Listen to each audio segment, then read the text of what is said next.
Do you also wonder why you feel so lost and confused so very often? It's because our emotions are connected to past experiences. So circumstances make us feel that we are back in the past, and that's why a beautiful event in the present moment can still feel us make very sad and heavy. And I wanted to know what else lies all behind that and how I can find out how to, educate myself about emotions and learn how to manage them and how to grow over it, and just create a better reality for myself. So if you want to know how to do that, just stay with me and we learn together. Hi guys, and welcome back to another video of mine. Today I want to talk about emotions, where emotions are originally coming from, and why it's so hard to deal with emotions, manage and control them. The reason why I'm trying to figure it out is I didn't have my period for 14 years, and the more I work on it, reflect over it, and really confront myself about what I have done to my body without knowing it, I understand more and more why I feel so like a roller coaster since I removed my spiral 7 months ago. So, before I felt like everything inside of me is pretty stable. I never had the feeling that I am not in touch with myself, that I cannot control how I feel whatsoever. But sorry, that was just a car. Since I removed the spiral, I have the feeling that everything before was just blocked. That I couldn't really feel deeply, that I was not in touch with myself, and that I didn't even really know what emotions are. Of course, I thought so, because surely I was feeling a lot of things and I was pretty rational, honestly speaking. So I was never controlled by my emotions while I didn't have my period. I felt like it's more the opposite, that I'm in control, that I can force myself to work 14 hours a day, starve my body, do all these things. And the second I felt some resistance, I just ignored it, you know? But somehow, since I removed the spiral, the emotions became so strong. Like, I have the feeling that my body and nervous system is recovering from all the chemicals I was putting into my body, which were producing those fake hormones. And it doesn't scare me, but it really makes me want to know what is actually happening when females get put on birth control pill or put themselves on it, and how strongly all of that influences the entire world after all. Because, we might think, oh, the decisions I make for myself only have an impact on me, but that is not true unless you are, no, it's never true, but it could be a little bit true if you're just living isolated without speaking to a single human being. But even then, your state of feeling and being has an effect on your environment, on the animals around you, the trees, earth in general, everything. So I started to do some research, and I have my Mac here next to me, and I just want to read a little bit that I found out about emotions before I continue. So I was asking the internet, where do emotions come from? And it says, different networks in the brain can create the same emotion. And yes, emotions are created by our brain. It is the way our brain gives meaning to bodily sensations based on past experiences. Whoa. So what does it mean? Every single time we feel something, it means that our body gets the sensation. Let's say, for example, I don't know, we have a family dinner and everything is happy and peaceful, but because in our past family dinners have been terrible, our body is not feeling the actual reality, but if we have unresolved traumas, instead is reconnecting to the past. And I picked this example on purpose because that's what I just realized. Past weekend, I was visiting my husband's family and everything was objectively gorgeous and full of love. And I was asking myself why from Friday till Monday, that's the time where we were there, I felt massive resistance, massive negativity, depressed, so much trauma, so much fear, so much anxiety, though none of these things was going on. And that was my motivation behind learning and finding out more about where emotions are coming from. And yeah, just what this is about, what's behind it.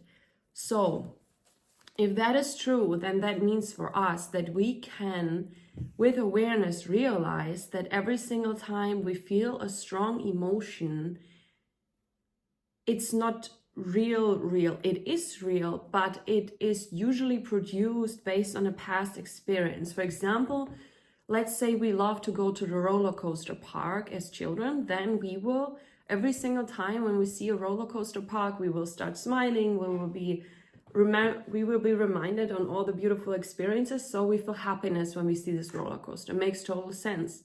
And then just with passing by the roller coaster, not even actively using it, we still feel this happiness, carefreeness, we smile, everything. And I think on the other side, that can also happen with negative experiences. So for example, right now, I'm almost, with my husband for a year. And in my past, it was that nothing never lasted longer peacefully than for a year.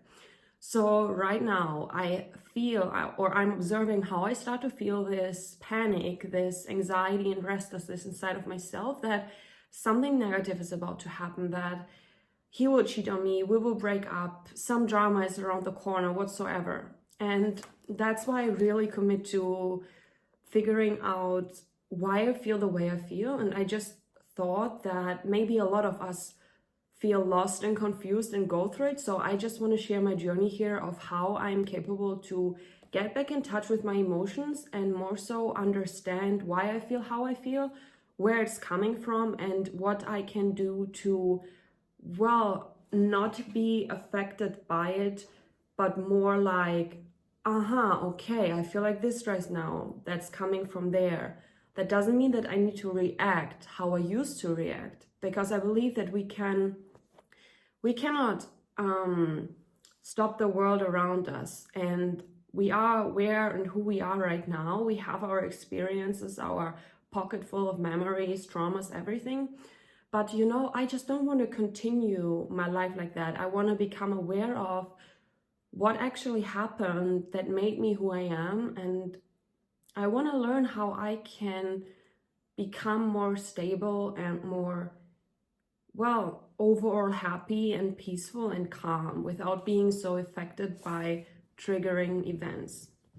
So let's continue.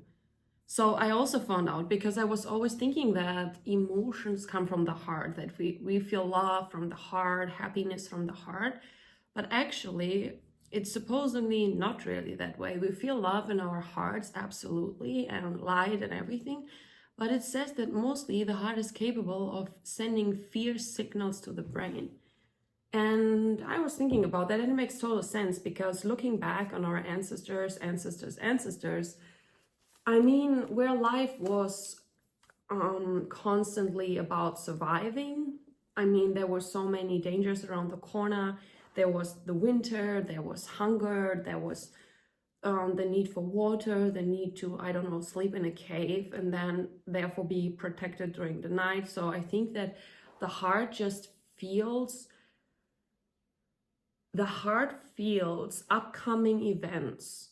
So what I mean by that is, let's imagine you're sleeping in a cave and a lion is 1 kilometer away.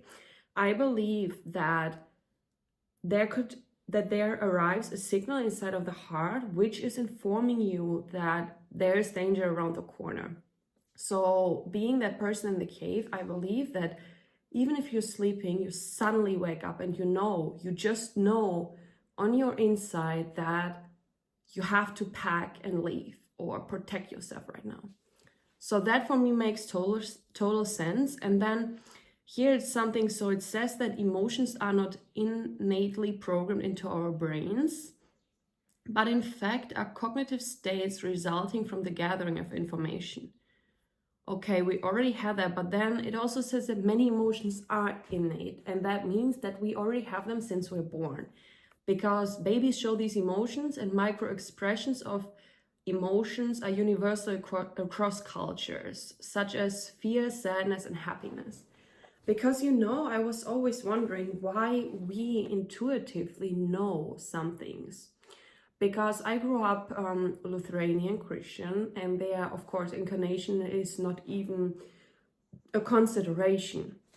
And I'm not judging a single religion here. I'm just observing and listening and educating myself, and I believe that reincarnation can be possible, because then it would make sense. I mean, that's obviously a brain thing here right now, but we all know that sometimes it feels like we have met the soul before, this and that, but it could also be that our souls actually were never reincarnated, but that we just met the other soul through the collective consciousness in the invisible field. So I don't want to give a statement here because I simply don't know. I just find it very interesting because it could be like this. So it could be that we were always incarnated and we already learned some things and we need to resolve traumas. And that's why some humans have stronger emotions than others or stronger traumas than others. But on the other side, it could also be that we have just, as a collective invisible consciousness before our incarnations, observed what was going on in humanity, and we have engaged in the invisible field with other souls, and that's why we have some certain information already, So it could either be that we get reincarnated or were incarnated already, or that we just felt and observed everything from, well, just being a soul. So yeah, and then I was trying to find out, when did emotions start? And it says that, okay, here. In fact, fear is probably one of the first emotions ever to have evolved. It is likely to have been present in the first vertebrates, which appeared some 500 million years ago or more. Whew, that is a very long time. I can barely imagine that, but it says that fear is inside of our bones. Because I was thinking, so why does anxiety, nervousness, depression, fear is increasing exponentially in our world? Because it is implanted in our bones and we feel it in our heart. But that actually means that society is not going nuts. Society and humanity just feels that there's a massive danger around the corner, and that's why we are all getting so anxious, and that's why we're all getting so nervous, and that's why we're all feeling that something is off. That's what I feel and believe as well, because I mean, it says that this is the oldest, strongest emotion. So yeah, I mean, that might be interesting, to see what will happen in the future. Okay, and then of course also I was asking, do emotions come from our thoughts? Because we all know about the power of thoughts and how important it is to choose wisely how you speak with yourself, how you speak with others, how you engage with nature and all the objects and things around you at all times. And here it says, emotions are your body's reaction to what you're thinking. Whether you're thinking on purpose or not, your belief system and other unconscious thoughts are happening on autopilot all the time and often cause emotions. That's why sometimes you have no idea why you feel the way you do.